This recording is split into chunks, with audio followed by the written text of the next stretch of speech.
Olá, boa tarde. Sejam bem-vindos a mais uma Five Live Aurora de Cinema. Saudar aqui o Grupo Narrativas Midiáticas e Dialogias, que é o grupo da Universidade Federal de Juiz de Fora, o grupo de pesquisa do qual faço parte, coordenado pela professora doutora Cláudia Tomé, que está apoiando a gente na realização dessas lives. Eu tenho muito prazer em dizer que tenho recebido muitos cumprimentos pela realização dessas lives e as pessoas estão gostando porque estão aderindo às lives tanto ao vivo. Lá vem meu amigo Igor Delgado, seja muito bem-vindo. Bem-vindo todo mundo que está aí. Obrigada pela audiência para o Aurora de Cinema. E hoje eu espero aqui a professora doutora Ilusca Coutinho, que é também jornalista e coordena diversos grupos e participa muito da vida acadêmica. Ela é coordenadora do PPG-Com, o Programa de Pós-Graduação em Comunicação da Universidade Federal de Juiz de Fora, do qual tenho a honra de fazer parte. Mas uma coisa que é muito bacana também da professora Ilusca e que me chamou a atenção quando tive a ocasião de ser aluna dela, e é muito bom ser aluna da Ilusca, ela está chegando aí, pessoal, foi descobrir que a Ilusca também foi atriz. Aliás, foi não, é porque quem é atriz não deixa de ser nunca, né? Ela tá chegando aí e uma coisa que me chamou muita atenção foi quando eu comecei a pesquisar mais sobre narrativas de comunicação e vi que a Ilusca tem uma pesquisa que fala em dramaturgia e dramaturgia no jornalismo. Então, isso é o ponto central da nossa conversa de hoje. Minha querida, você tem que pedir para entrar. Não, eu posso te convidar, peraí. Descobri agora que a gente pode convidar. Vou lhe convidar para entrar e conversar comigo. Ah, você me pediu e eu também te chamei aqui. Deixa eu ver.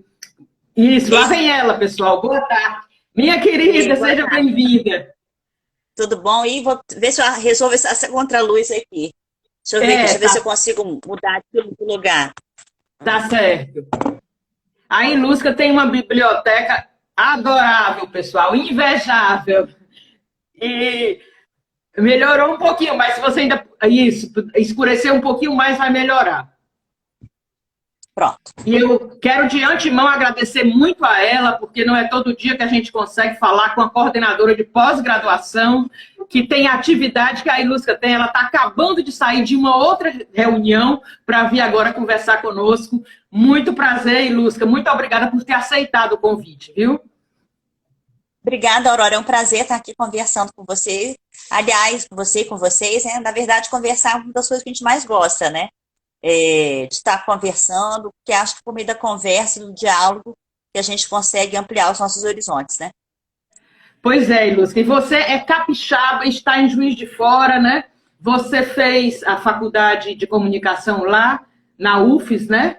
E aí eu queria que Isso. você falasse um pouquinho sobre essa sua trajetória até chegar ao lugar onde você está hoje. É.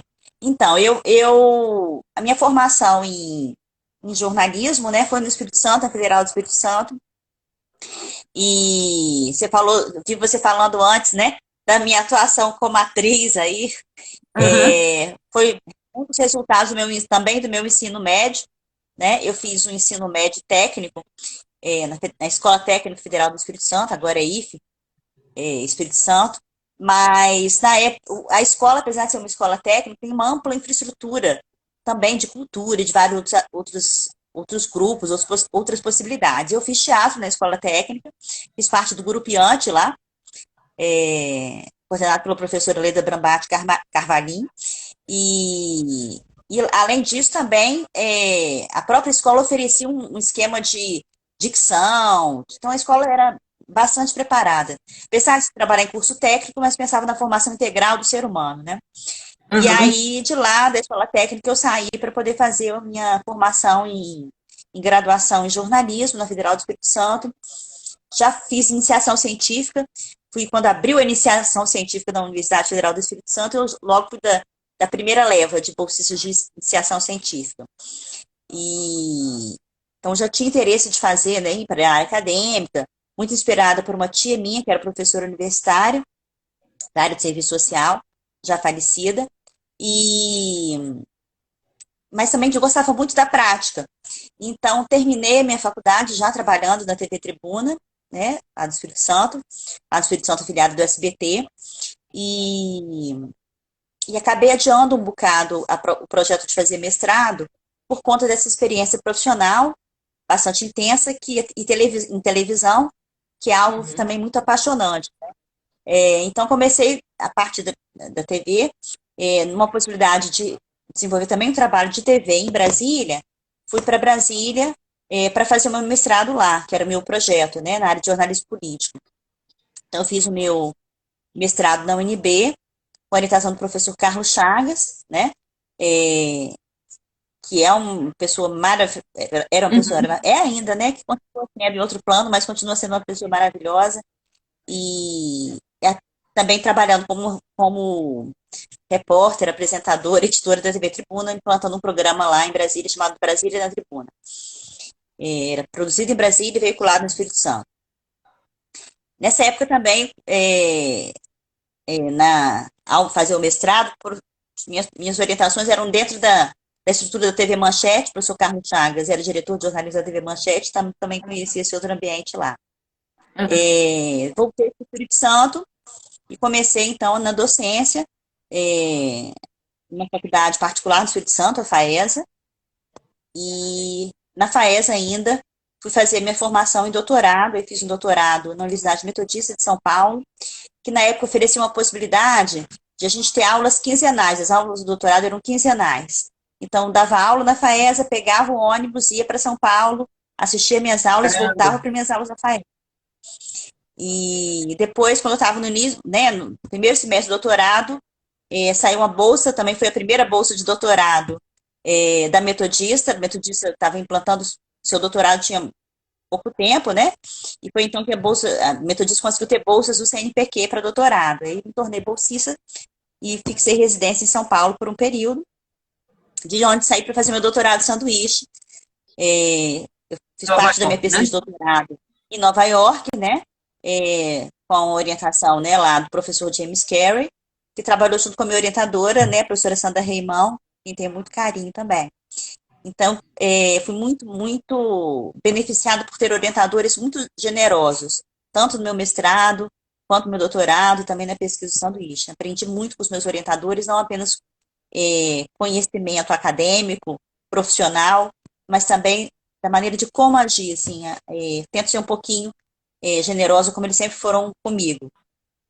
E, Luz, que você acha que desse tempo que você começou a fazer, quando muita coisa ainda estava em início, né? Como é que você vê hoje a evolução da pesquisa científica, da procura por mestrado e doutorado? Aumentou muito isso? Aumentou, mas também aumentou o número de programas disponíveis, né? Logo que eu comecei a fazer a minha formação, e também não fui nem das primeiras turmas, né? Mas eu fiz o programa da UNB, foi um dos primeiros programas constituídos, né? E nesse sentido, eu peguei aquela efervescência toda. Quando eu estava na UNB fazendo mestrado, é que foi criada a Compós. A Compós foi criada como uma dissidência, né, da Intercom. E naquele momento, como é que era? A política era diferente, né? Eu lembro de um professor meu dizer: não adianta vocês mandarem trabalho, porque não vai ser aprovado o trabalho na Compós. E era um estímulo completamente diferente. Hoje a gente estimula vocês a mandarem trabalhos, né? A ter essa experiência, né?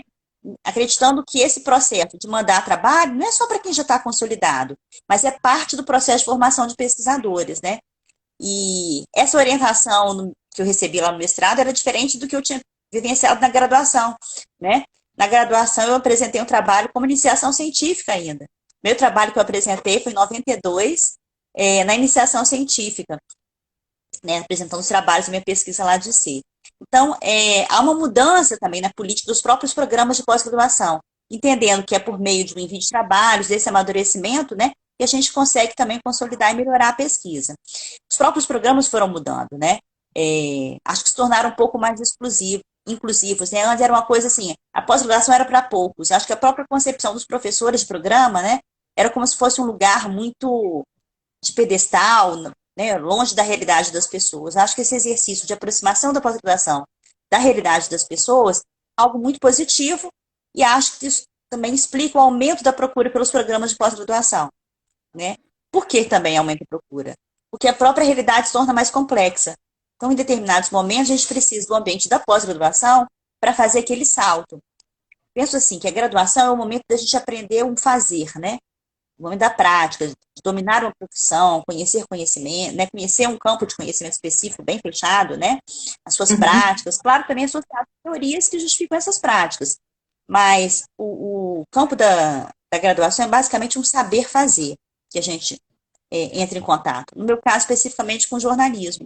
E durante um saber que me deu muito prazer também, porque é um campo de trabalho que eu me senti muito inserida, mas em determinados momentos eu senti a necessidade de aprofundar o conhecimento com as reflexões sobre esse meu fazer.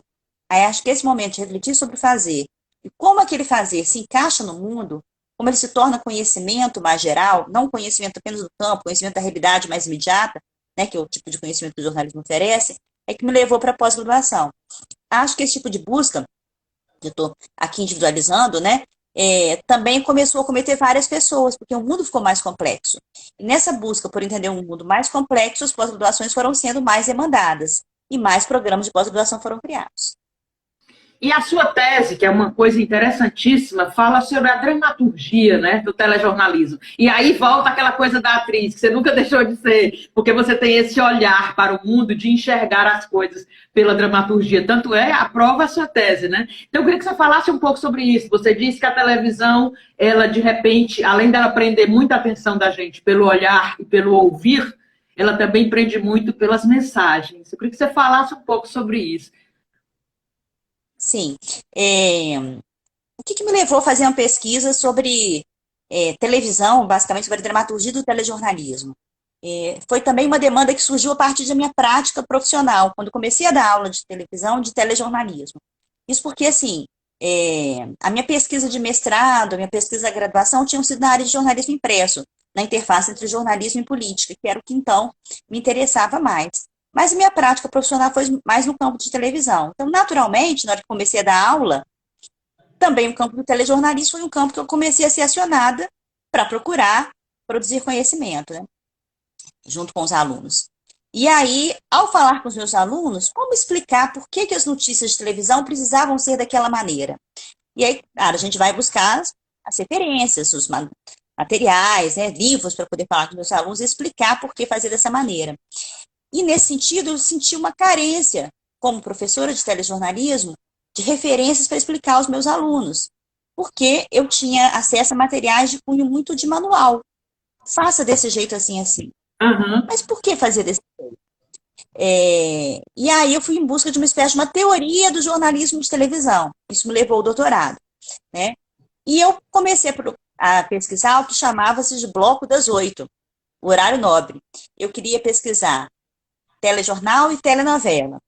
Então, a minha tentativa era estudar esses dois, né, dois produtos, dois gêneros televisivos, entendendo que havia uma semelhança na narrativa ali, e fui estudar esses dois materiais. A minha orientadora conversou comigo, do doutorado, e me indicou ler a Retórica de Aristóteles. Eu li e continuei procurando outras coisas. Comecei a fazer muito levantamento sobre televisão, que era o campo que eu não, mais especificamente sobre telenovela, que era o campo que eu menos conhecia. Mas a minha pesquisa estava se aproximando muito de uma pesquisa de conteúdo só, e não de como contar a história. Eu comecei nesse momento a levantar quais eram os assuntos que eram tratados na telenovela e quais eram os assuntos que eram tratados nos telejornais. Quando que a pauta de um invadia a pauta de outra. Então, o primeiro trabalho que eu apresentei, não mais a iniciação científica, né, mas já como pesquisadora do doutorado da Intercom, foi um trabalho exatamente no grupo de ficção televisiva seriada, agora só ficção seriada, né? Sobre uma perspectiva de utilização do Agenda 7, que é uma teoria do jornalismo, para a gente analisar conteúdos ficcionais, né? Eu começava, então, a perceber uma coincidência entre esses dois campos. Mas era um trabalho que estava me aproximando muito do campo do conteúdo, ou seja, que assuntos eram tratados na novela, no telejornal. E não era isso que eu queria fazer, de fato. Então, conversei com a minha orientadora e decidimos que o meu foco ia ser a análise do telejornal, especificamente, a estrutura narrativa do telejornal. E aí eu percebi, Aurora, que aquela dica que ela tinha me dado lá atrás, eu de ler a retórica do Aristóteles tinha tudo a ver, porque o modelo não era o da telenovela, era o modelo da dramaturgia do Aristóteles, né? Quer dizer, Uhum. a novela era uma maneira apenas de colocar essa dramaturgia em cena na televisão, mas o, o marco, né? O modelo era o modelo anterior. Então, eu voltei a ler o Aristóteles e a partir dali busquei as referências a partir das quais, né, eu fui analisar e estudar o telejornalismo. E assim surgiu a dramaturgia do telejornalismo, né? Eu comecei a perceber que a maneira de contar uma notícia em televisão era uma maneira que buscava representar por meio da ação. E essa representação por meio da ação nada mais é do que o drama, tal como Aristóteles o define, né? E aí eu fui buscar compreender como que era o conflito, que tipos de conflito caracterizavam, né, o telejornal, se em todas as matérias havia um conflito real, né, da Uhum. realidade, um conflito social, mas também tinha um conflito dramático. Algumas vezes nem tinha tanto conflito social assim, sobretudo naquelas matérias tipo fé diversa. Às vezes tem muito mais um conflito narrativo do que um conflito social, né? E comecei a perceber também, a partir do estudo de dramaturgia, do estudo de narrativa, né? Uma tipologia de conflitos característicos do telejornal, assim como alguns personagens recorrentes, né? Algumas atuações distintas, e assim também uma maneira de se construir um fluxo, né? E o clímax da ação no próprio telejornal. Comecei a perceber que, diferente, por exemplo, do jornalismo impresso, em que a informação principal, né, está logo no início, no lead, né, no primeiro parágrafo, no telejornalismo, não necessariamente. Quando roda o VT, a gente continua utilizando esse termo, apesar de hoje a gente trabalhar mais com VT, com videotape, mais com outros arquivos, né? Mas quando começa a Uhum. matéria, quando sai do apresentador, a gente não tem o principal. A gente tem a ambientação da pessoa. Ou a gente apresenta o personagem, ou a gente apresenta o cenário, depois o conflito aparece e se tenta resolver aquele conflito. Então, nada mais é do que uma estrutura dramática. E mais ainda, na maioria das vezes, você tem, ao final da matéria, né, seja o final do VT ou quando o apresentador complementa uma informação, uma nota pé no estúdio, uma apresentação de uma lição moral, uma tentativa de manter-se o equilíbrio do mundo. Então, por conta disso, eu chamei essa estrutura narrativa do telejornal de dramaturgia do telejornalismo, que é uma forma de contar história no jornalismo televisivo que vai beber, né, nas referências da dramaturgia. Que coisa bacana. E, Luz, e você tem noção de dizer assim, quem começou primeiro a fazer essa narrativa dramatúrgica, se foi o telejornalismo ou foi a telenovela? Porque a televisão surgiu no Brasil, está fazendo 70 anos, né? Em 50. E a telenovela entrou no ar em 51. Elas já estavam. Quem foi que bebeu na fonte ou elas estão sempre nesse diálogo? As duas dramaturgias. Eu acho que há uma imbricação no ato de contar histórias, né? E eu fui buscar, por exemplo, por que eu fui fazer pesquisa de doutorado de sanduíche nos Estados Unidos? Porque a nossa televisão surge muito inspirada por lá, né? A história do surgimento da televisão no Brasil como iniciativa privada, né? O Chateaubriand vai aos Estados Unidos, o Assis Chateaubriand, e importa não apenas equipamentos, mas também os próprios técnicos da televisão que vêm para cá para implantar a televisão no Brasil. Então, fui buscar lá também as nossas referências. Será que as nossas referências estão lá, né, nos Estados Unidos também? Tem são duas fitas VHS, uma sobre rádio no Brasil e sobre TV no Brasil, produzida na época com material institucional do Banco do Brasil. Eu tenho isso, claro, hoje já convertido para DVD, mas tem uma entrevista de um jornalista que trabalhou nos primeiros telejornais, né? No Imagens do Dia, que foi o primeiro telejornal que entrou no ar no Brasil, ainda em 1950, e ele dizia que ele apresentou um telejornal e um dia encontrou com uma senhora na rua, e que essa senhora deu uma bronca nele, porque falou que ele chegou na casa dela e não tinha se apresentado, não tinha falado nada, né? Então, que ela ia ensinar ele como fazer telejornal, porque ela assistia televisão nos Estados Unidos. E ficou conversando com ele, e segundo ele, quando chegou na redação, ele fez um telejornal todo dialogado, ou seja, aprendendo a fazer com a partir de uma experiência de uma telespectadora. Então, isso também me despertou interesse de buscar nos Estados Unidos. Lá nos Estados Unidos, a gente tem a televisão é formada a partir de quem? Quem são os profissionais que vão trabalhar na televisão? A partir, sobretudo, do diálogo com o cinema. A indústria cinematográfica americana já era bastante desenvolvida. E há uma recomendação, eu busquei, né, materiais da NBC, da CBS, E há uma orientação do Helvin Frank, que na época era diretor da NBC, dizendo aos jornalistas que eles tinham que contar a história como era uma história contada no cinema. Então, o modelo nos Estados Unidos era o cinema. No caso do Brasil, a gente tem profissionais vindo trabalhar do rádio na televisão. E essa entrada do rádio na televisão acaba fazendo com que você tenha primeiro as perspectivas das telenovelas, né? Que vão beber das radionovelas. E acho que a gente então explica também a perspectiva da influência no próprio telejornalismo. E você acha que de lá para cá essa coisa está sofisticada demais, está cada vez mais parecida com a narrativa da telenovela, por exemplo, nesse momento em que não temos mais novelas atuais, foram obrigadas a ser interrompidas, não é? E está voltando às novelas antigas e tal. Essa sede que as pessoas têm por novela está sendo um pouco coberta pelo telejornalismo? A gente está vendo cada vez mais esse diálogo das duas dramaturgias? Eu acho assim, se a gente pudesse considerar, a nossa experiência de ser e estar no mundo é uma experiência de contar histórias. Então, a gente vive as histórias também, né? Quando a gente se reconhece no mundo, a gente pensa assim, qual que é o personagem que eu estou ocupando? De maneira mais ou menos consciente, a gente se orienta também por uma narrativa meio dramática. Nosso ser no mundo também é esse ser dramático, né? E eu penso que no telejornalismo você tem essas referências. Mas agora, também como no caso das telenovelas, o jornalismo está sendo muito alterado pelas pandemias. A gente, obviamente, não trabalha com reprise, né? Porque não pode. Mas há uma mudança significativa, né? Você tem muito menos gravação externa e muito mais gravações e entrevistas. O telejornalismo está talvez menos narrativo nesse sentido e muito mais conversa, mais diálogo. Porque boa parte das matérias, dos VTs, estão sendo substituídos, por exemplo, por entrevistas, por um bate-papo, pela conversa, né? Então, essa instância da live, né? Esse formato live acaba sendo apropriado também no telejornalismo, né? Que se utiliza dessa possibilidade de conversar com as pessoas, né? A gente tem muito menos VTs fechados com imagens mostrando o que está acontecendo e muito mais conversas entre as pessoas. Gravação de conversas na casa das pessoas, na casa dos próprios jornalistas. E é curioso a gente perceber quais são as imagens que vêm junto, né? Cada jornalista grava em determinado lugar. Então, alguns jornalistas têm sempre uma biblioteca no fundo, outros têm imagens de quadros. Isso também diz muito de que tipo de personagem aquele jornalista está mostrando. E a gente começa a observar coisas que talvez a gente antes não atentasse, como figurino. Então, esse jornalista também se dá a ver, né? O jornalista cada vez mais é personagem das suas narrativas. Acho que isso é algo que aproxima, né?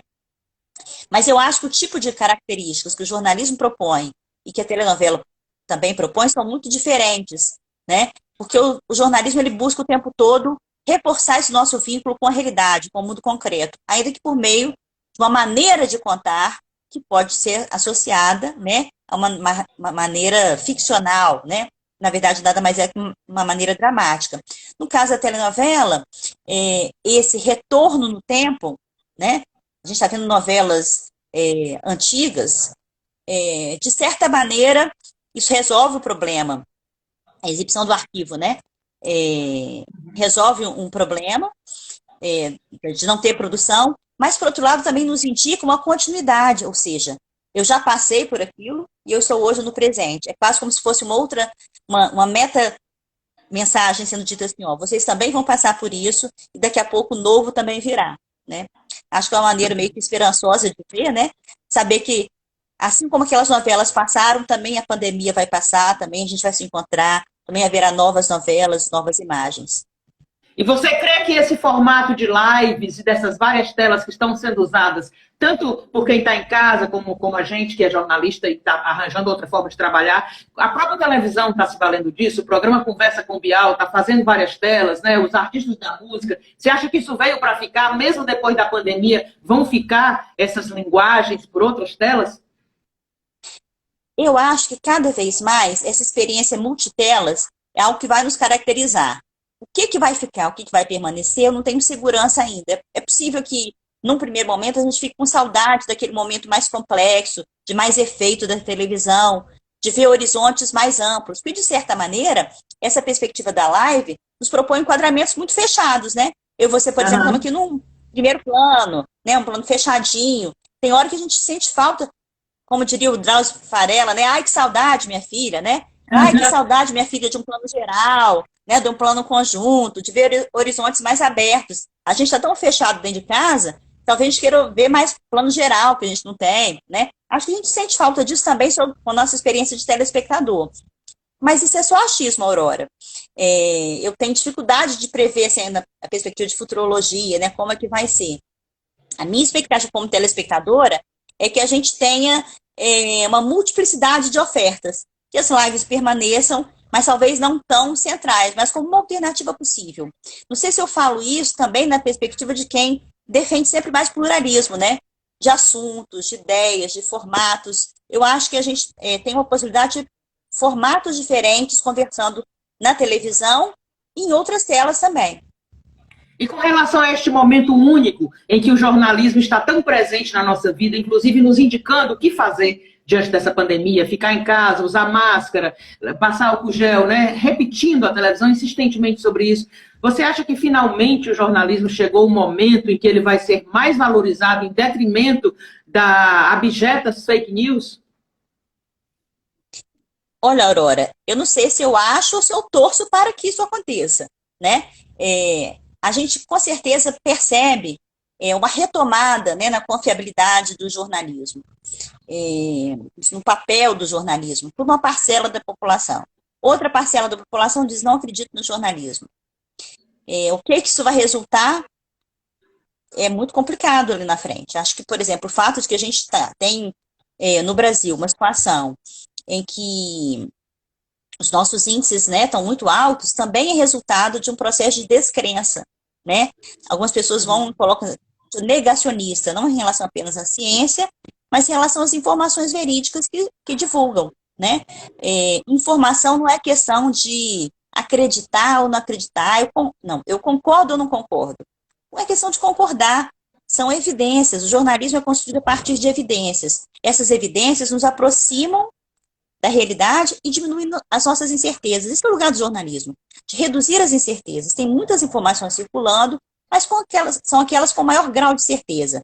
Essa é a promessa do jornalismo, levar para as pessoas informação com maior grau de certeza, ou com menor grau de insegurança, né, com relação à confiabilidade dessa informação. Algumas vezes o jornalismo erra, porque a realidade também é mutável, né, mas todos os nossos procedimentos são no sentido de aproximar do mais exato possível. Então, a exatidão é uma perspectiva que a gente busca sempre cumprir.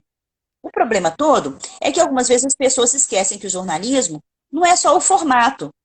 O jornalismo, antes do formato, tem todo um processo de checagem de informação, de verificação. O formato é só a última etapa. E aí o jornalismo, ele deixa de ser uma prática, né? E passa a ser apenas uma linguagem. Então, o que as pessoas fazem nas fake news é mimetizar a cara, né? A moldura do jornalismo. Então, pode parecer um telejornal.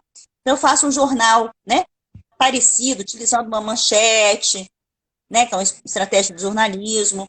Eu faço uma gravação, estou aqui nesse lugar, né, que é uma maneira mais característica, né, com celular. Então, eu mimetizo isso. Então, tento mimetizar, mas, na verdade, eu não tenho o que é essencial do jornalismo, que é a checagem e a verificação. Então, essa aparência de que é jornalismo e que acaba não sendo, tem a ver com essa ausência de confirmação, de verificação. Isso pode acabar levando no primeiro momento a um certo descrédito mesmo do jornalismo, né? Porque as pessoas começam a achar que é tudo igual. Ah, mas é igual aqui, ó. Tá aparecendo do mesmo jeito. Mas a gente vai perceber qual que é a diferença. Não é apenas a ausência de verificação. É que o compromisso também é outro. O compromisso do jornalismo não deve ser nunca a visibilidade primeiro. Deve ser a busca por informar a população. O que é fake, a principal preocupação é com a visibilidade, com o compartilhamento, com o número de views. É claro que o jornalismo precisa ser visto, mas esse não pode ser o seu primeiro compromisso. A preocupação com a audiência, ela vem depois. A primeira preocupação é com prestar um serviço correto, né? Então, acho que a questão das fake news tem a ver com essa produção que é orientada por um outro princípio. E devagarzinho, eu acredito que a gente está começando a passar por esse turbilhão, né, de descomprometimento por um lado das pessoas. As pessoas são, né, quem faz fake news, de má fé mesmo, em alguns casos, né, Uhum. e uma retomada, né, do poder do jornalismo profissional, né, que resulta em E informação Lucy, credível. você é uma pessoa que tudo isso que você está dizendo, você confirma na sua prática cotidiana. Inclusive, você é uma pessoa que tem vários livros publicados, tem revistas que você publica, e você participa também da Intercom, da SBPJ, da Telejó, e ainda coordena um núcleo de pesquisa em narrativa de jornalismo e audiovisual, não é isso? Queria que você falasse como é que você consegue dar conta de tanta coisa e o que é que você faz em cada uma dessas coisas, ou como você consegue aglutinar tanta gente, e tudo é em torno do jornalismo, né? É bonito É, a sua trajetória. eu trabalho, né, sempre na perspectiva nesse momento, talvez assim, apresentei um texto no Intercom de Joinville, exatamente no dia que aqui em Juiz de Fora, né, ocorria facada, né? Sim. É, nesse dia eu apresentei um texto lá no Intercom, que foi um texto que eu gostei muito, quero até voltar a ele, uma brincadeira, né, com uma música do Chico Buarque, Com Açúcar, com Afeto, né? É, e aí era a perspectiva de ter um telejornal predileto. E esse telejornal predileto era feito por meio do afeto, no sentido de afetar as pessoas. Não basta fazer um telejornal tecnicamente perfeito se ele não é capaz de entrar em contato com as pessoas, afetar as pessoas se apropriarem daquela informação para fazer sentido nas suas vidas. E eu acho, Aurora, que em tudo na nossa vida a gente tem que ter o afeto, no sentido assim, o que que isso resulta na vida de outras pessoas, né? Então, assim, na minha atividade em sala de aula, eu tento também, por meio dos diálogos, de conversas, de trocas, afetar aqueles com quem eu convivo. E quando a gente afeta, né, no sentido de trocar, a gente sempre é reforçado. A gente nunca sai cansado da aula, a gente sai mais estimulado, porque a gente sai reforçado por isso. Então, acho que essa é uma estratégia que permite que a gente atue tanto no ensino, na sala de aula, seja na graduação ou na pós-graduação, no grupo de pesquisa, né, na coordenação, tecer também relações não apenas de conhecimento, mas de afeto, no sentido de ajuda mútua, de troca, né? Essa rede de pesquisa e de afetos é, por exemplo, uma característica da rede Telejó, uma rede que eu participo, né, que você falou, que é a rede de pesquisadores de telejornalismo. A rede Telejó congrega professores, pesquisadores de telejornalismo em formação, ou já consolidados, né, já doutores também. E esses pesquisadores também têm outra característica em comum. Muitos deles passaram pela prática do telejornalismo e depois vão começar a estudar o telejornalismo em busca de conhecer um pouco mais, né?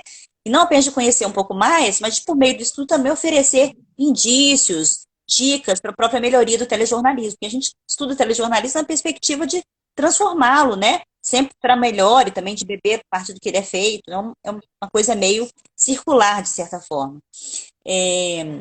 Então, a gente tem essa pesquisa na Telejó, essa rede de pesquisa que é a Telejó, que tem atuação na Intercom, na SBPJ, né, aquelas que a gente participa com mais frequência, mas também na LAIC, né, a Ana Carolina Pessoa Temer, que é professora da Federal de Goiás, durante muito tempo coordenou o GP Estudos de Periodismo da Compós, da LAIC, e nesse momento a professora Fala aí. Cristina Mussi, né, que também integra aqui o PPG-Com, ela é uma das vice-líderes também do GT Estudos de Periodismo da LAIC, né? Então, são algumas frentes que a gente trabalha, mas que todas elas dialogam, tudo há muito diálogo.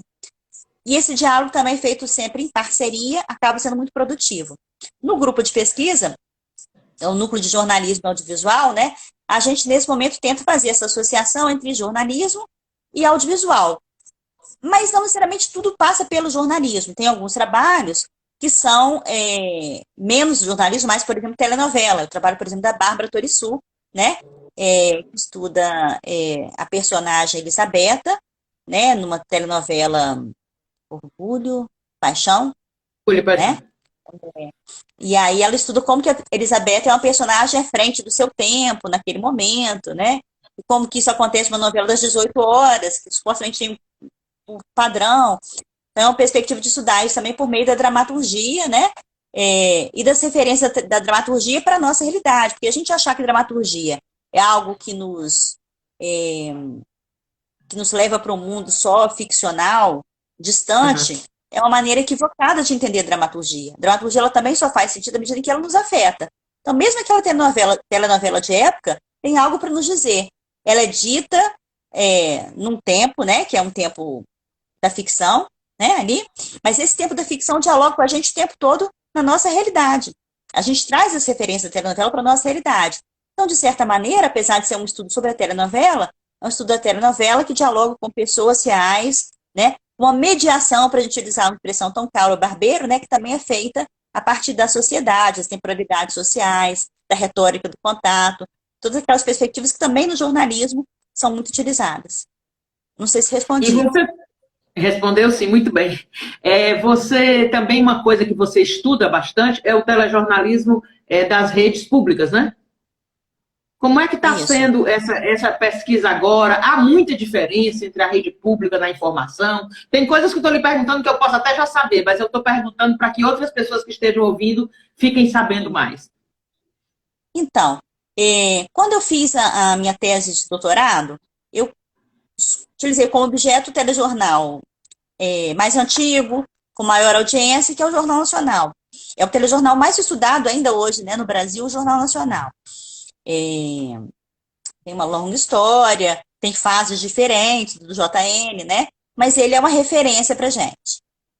E fui buscar também, como um contraponto, um outro telejornal que supostamente não teria essa preocupação com a audiência. Será que essa perspectiva da dramaturgia tem a ver com a busca por ter audiência?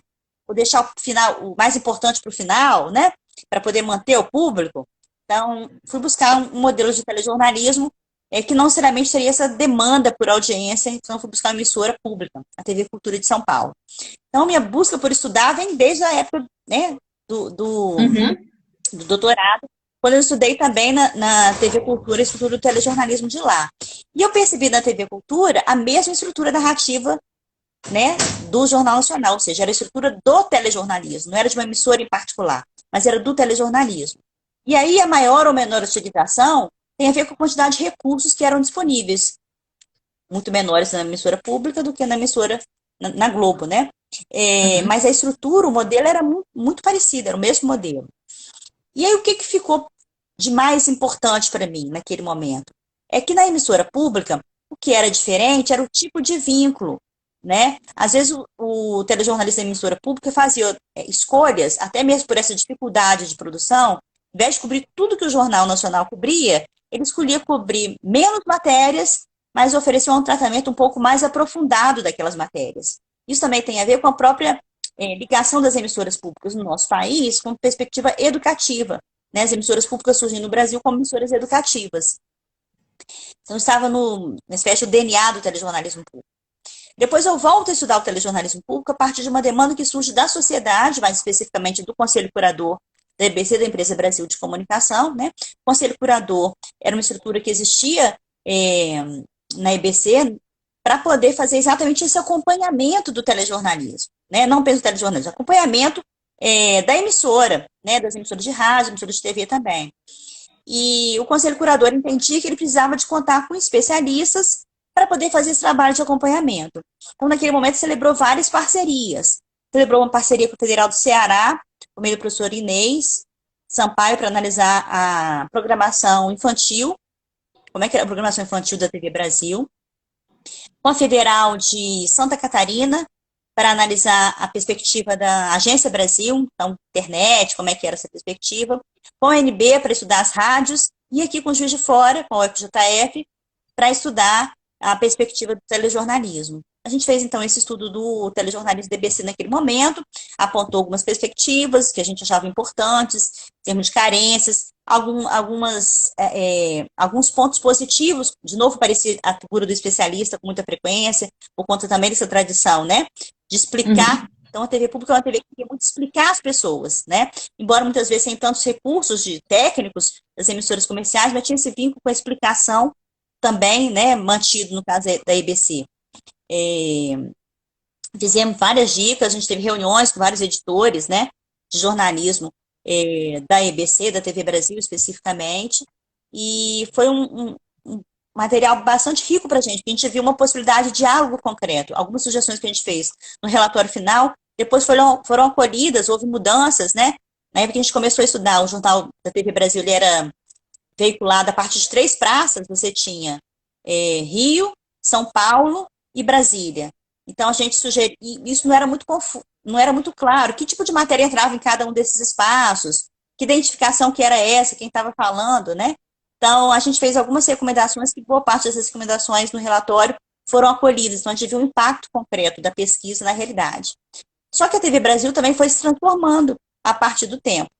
Então, de uma maior autonomia, como ela foi pensada, né? Ela foi perdendo essa autonomia. Então, já no governo Temer, no primeiro momento, o presidente foi trocado, a revelia da lei, porque a lei de criação da EBC não permitia a troca do presidente antes do final do seu mandato.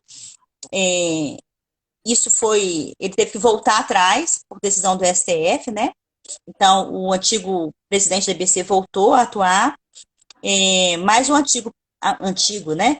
Presidente, aquele que o Temer queria colocar, permaneceu na folha de pagamento da EBC, e tão logo terminou o período de interinidade do Temer, ele volta ativa, e aí, além de voltar na ativa, o Temer muda a lei de criação da EBC por meio de medida provisória, que depois é tornada lei, e essa medida provisória, entre outras coisas, né, acaba com o mandato fixo do presidente e acaba com o conselho curador da EBC, que era exatamente o que garantia esse caráter público da emissora.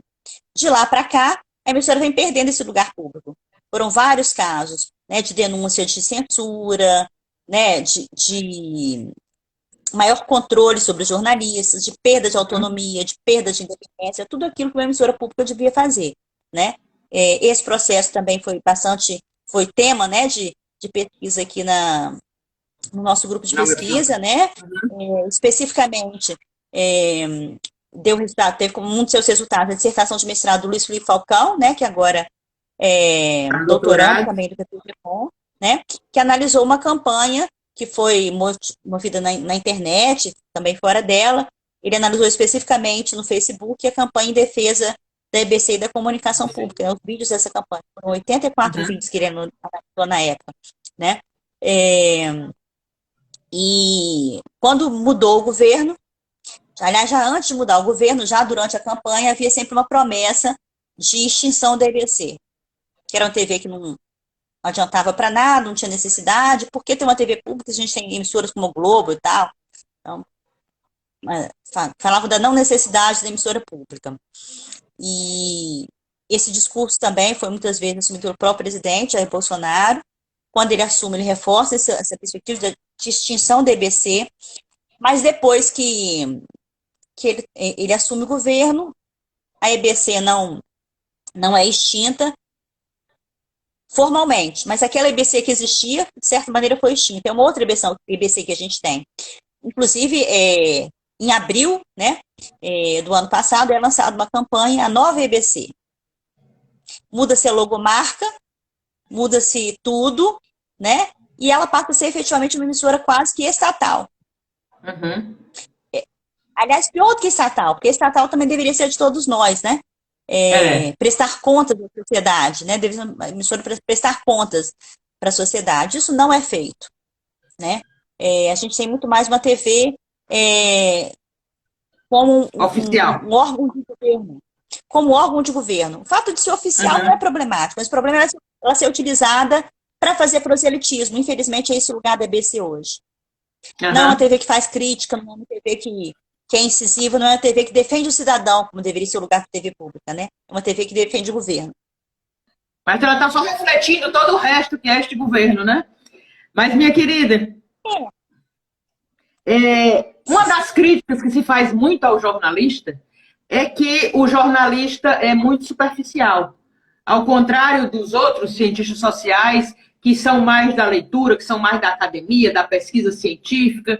Como é que você responderia a isso? É verdade mesmo que o jornalista tem mania de ler pouco e de ser superficial? Não acho, Aurora. Eu acho que, assim, cada um de nós tem um tipo de saber específico, né? Qual que é o saber do jornalismo? O grande conhecimento do jornalismo, a grande expertise é saber saber. Como é que eu sei obter uma informação? Que seja verídica, que seja credível, que seja qualificada para aquela situação específica. Esse é o saber do jornalista. E esse saber dele inclui não apenas descobrir essa informação, mas traduzir ela de uma maneira o mais clara possível e eventualmente até simplificada, porque ser simplificado não é necessariamente ser superficial, mas de uma maneira simplificada, porque sendo simplificado eu consigo atingir o maior número possível de pessoas interessadas. Então, a preocupação do jornalista é com o alcance para um número grande de pessoas, né? Isso diferencia, por exemplo, o discurso, o texto jornalístico de outros textos acadêmicos. Isso não quer dizer necessariamente ser simples, não quer dizer ser superficial. Então, eu discordo dessa perspectiva que entende isso. Até porque ser simples, muitas vezes, é muito mais difícil do que escrever de maneira complexa. Porque existe um exercício de tradução. E como o tradutor, desde Benjamin, é considerado um pouco um traidor, alguns desses especialistas se sentem traídos à medida em que a gente simplifica aquele conhecimento tão hermético para as pessoas e compartilha. Mas eu acredito que o jornalismo é esse lugar de democratização do conhecimento. E como, portanto, como diria aquela música, deixem que digam, que pensam, que falem, né? Do jornalismo. Se a gente segue esse lugar de ampliar o conhecimento, de levar as pessoas informação, a gente está seguindo o bom caminho.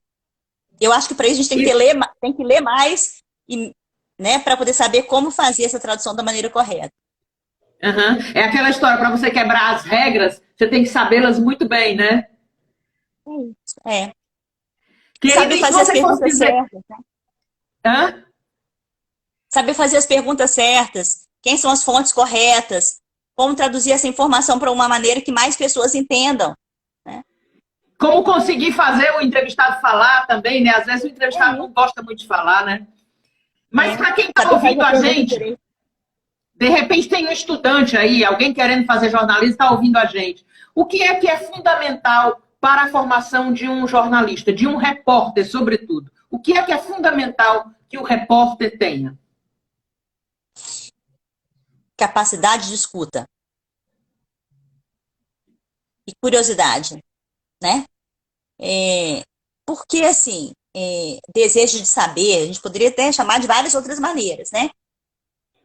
E aí, talvez, assim, a gente pudesse sintetizar tudo isso numa simples palavra, humildade. Porque o repórter que não tem humildade, ele acha que ele já sabe. E se ele acha que ele já sabe, ele não vai nunca buscar uma informação. Então, ele tem que ser humilde para saber que ele sabe pouco e que ele precisa conversar com mais gente, fazer perguntas para saber mais e levar essa informação para as pessoas. E neste momento em que está todo mundo se reinventando, você está se reinventando não só como pesquisadora, como jornalista, pessoa atuante da área, mas também como uma pessoa que coordena um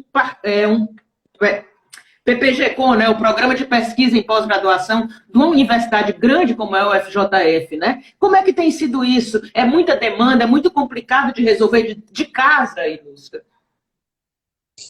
Então, Aurora, é um aprendizado, né? A gente tá todo mundo aprendendo junto, esse novo modo, né? Esse modo remoto, né? Na universidade, alguns consideraram que a gente demorou até para começar esse ensino remoto emergencial, né? Algumas universidades permaneceram com suas aulas remotas. Aqui na UFJF, o PPG-Com é parte da universidade, né? A gente teve um processo, primeiro, de discutir isso, que quando se suspenderam as aulas presenciais, a expectativa era que em 2 meses, na pior das hipóteses, estaria voltando às aulas. 60 dias era algo assim muito... A gente achava que não ia chegar tanto, acho que era uma coisa de 40 dias. Só que isso não se concretizou, como todos vimos, né?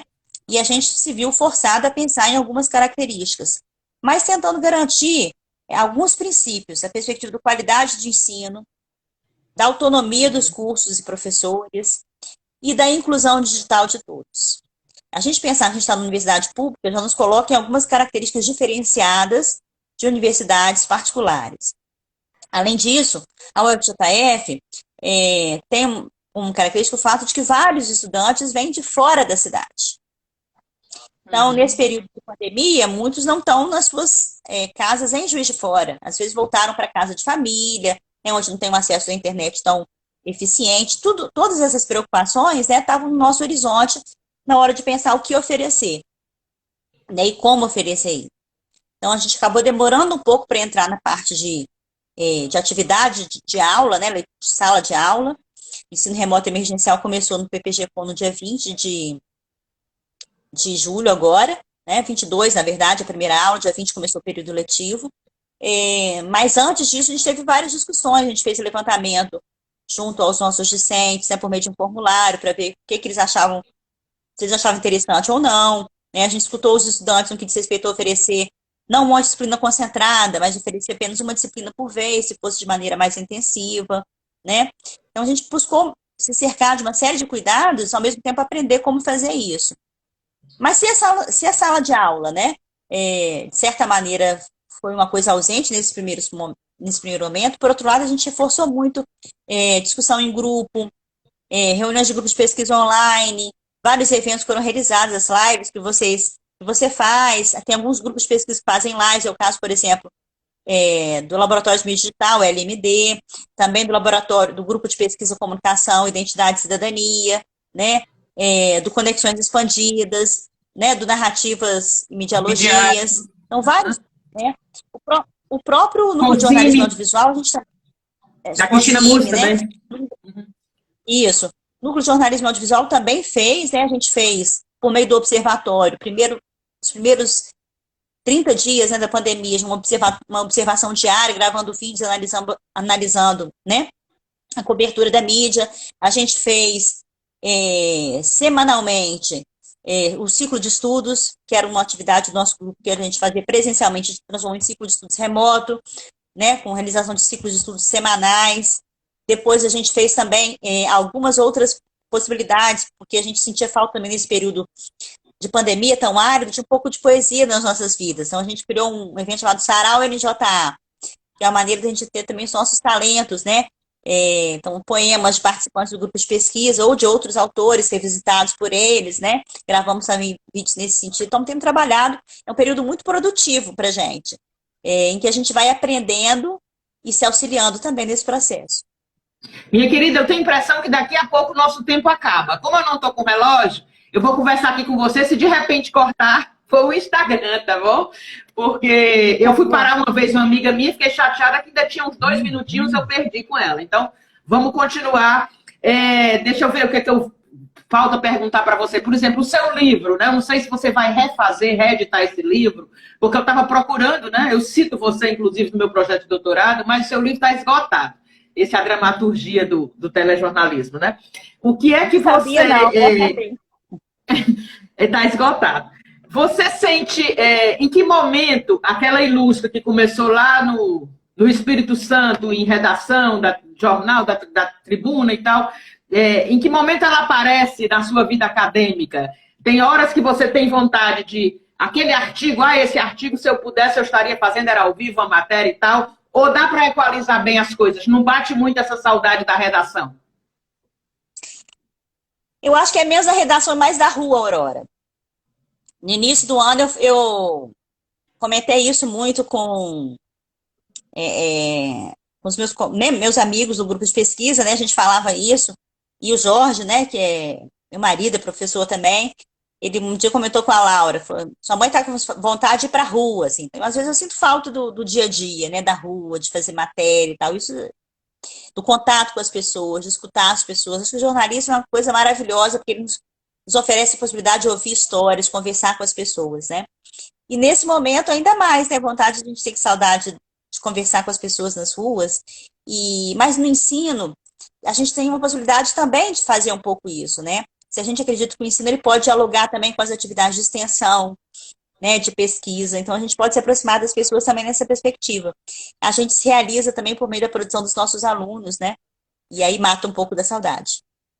E, Lúcia, se você tivesse que citar alguma reportagem, ou uma ou duas, ou quantas você achar, que tem essa dramatização, né, essa dramaturgia bem delineada, você teria alguma que você se lembra para citar para a gente? A Aurora, na verdade, eu percebo essa estrutura de narrativa dramática em todas as reportagens. Se a gente for observar direitinho, em todas elas, é um modelo que se estrutura, Aham. né? É, as pessoas falam, quando as pessoas falam, por exemplo, de storytelling, né? De contar uma história, o storytelling é algo que é natural ao Do telejornalismo. jornalismo. Por quê? Aham. Porque que o jornalismo impresso, ele pode falar em números, em dados concretos. No caso da televisão, esses números precisam ganhar um rosto. Então, portanto, a gente precisa do personagem. Não por acaso, o termo personagem faz parte do jargão de quem está na produção do telejornalismo. Então, quem que é o personagem? É aquele que personifica todas aquelas questões que a matéria está sendo tratada. Então, não existe matéria de televisão sem personagem. Matéria mesmo, né? Claro que você pode ter uma entrada do repórter ao vivo, uma entrevista, mas uma matéria completa de TV, ela tem que ter um personagem. Ela No mostra caso, pessoas, ela mostra o cenário. Então, necessariamente, você recorre a uma dramaturgia. no caso, a Marielle, como grande personagem que é, o jornalismo foi fiel à história da Marielle, a todo o legado que tem aí de Marielle Franco? A Aurora, eu não sei se a gente tem uma história só. Tem muitas histórias. Eu não sei se a gente foi capaz de contar tantas histórias quanto possíveis, né? É, acho que uma história foi contada, que é a história de uma mulher ativista, né? Em defesa das minorias, que foi silenciada na sua prática, né? Profissional, seja como pesquisadora, seja como sua prática, né? Como ser humano, como mãe, como Como mulher, negra, né? né? Como defensora, como negro, né? Como defensora dos Das direitos minorias. humanos, Uhum. das minorias, né? De maneira geral. Essa trajetória foi silenciada. E embora a gente continue perguntando, né? Quem mandou matar a Marielle e por quê, né? Esse quem mandou matar está subentendido. A gente não pode não, a gente não tem ainda o rosto do personagem, mas a gente Sim. tem muito caracterizado quem é esse personagem. Quem é esse personagem que quer negar? Quem é esse personagem que quer silenciar as vozes, né? Agora, Uhum. infelizmente, esse personagem está muito presente nas nossas vidas de todos nós brasileiros. Todos Uhum. nós temos um personagem como esse, né? E a gente o tempo todo vai tentando construir nossas narrativas para vencer esse personagem, E quando o jornalismo para vencer essa brasileiro prática de alcança um silenciamento. Quando o Oi? jornalismo brasileiro alcança um nível de, por exemplo, conseguir um depoimento de uma pessoa que estava fora do país, na Espanha, não é? E que foi que puxou todo o novelo da história deste médium, entre aspas, João de Deus, não é? Como é que você vê assim? Eu acho que o jornalismo chegou a um ápice, chegou a um. Como é que você vê aquele momento assim? Foi a partir de uma coisa do jornalismo que a gente descobriu descortinou um verdadeiro, né, uma verdadeira narrativa de vários crimes. Eu acho assim, o jornalismo ele tem um papel importante para cumprir, né? Tem vários papéis, mas um deles, né, é de evidenciar algo que está oculto. Nessa perspectiva, se a gente falar que o compromisso do jornalismo é com a verdade, né? Uma das formas de entender verdade, é a forma grega, é a aletheia, que é desvelamento. Então, esse é o lugar do jornalista, tirar aquilo que está oculto por um véu. Esse tirar aquilo que está oculto por um véu pode ser algo que está sendo escondido, necessariamente. Às vezes só está oculto porque ninguém perguntou. Ninguém perguntou antes. Essa é uma situação. Outra situação está oculto porque alguém tentou esconder mesmo. Essa é a situação, né, do médium João de Deus. Se tentou por várias maneiras de ocultar, né, utilizando várias estratégias, né, de silenciamento, de pagamento de propina, né, como a gente viu depois na situação. Para que isso viesse a público, foi preciso um trabalho exaustivo de apuração, de ligação de pontos, de checagem, né, para poder fazer essa informação vir à tona, emergir a verdade. E Minha esse querida, trabalho envolve. só temos Esse mais trabalho envolveu 24 necessariamente. segundos. Tá, envolveu necessariamente dinheiro. Então, a dificuldade de ter tempo e dinheiro. Quando o jornalista tem tempo e dinheiro, ele consegue revelar várias verdades ocultas. A gente precisa acreditar nele e investir. tempo, dinheiro e, sobretudo, crença no jornalismo.